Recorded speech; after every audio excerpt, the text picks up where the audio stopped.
This is a mysterious sound from the depths of the ocean called the bloop.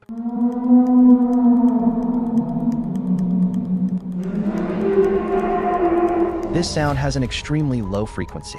Despite its low frequency, the volume it produces is incredibly loud, and that's been one of humanity's greatest mysteries for over 20 years.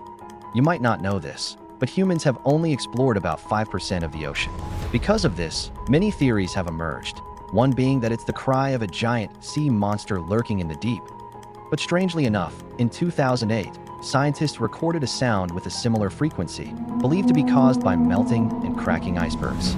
The two sounds are quite similar, so what do you think? Could the bloop really be the call of some unknown sea creature?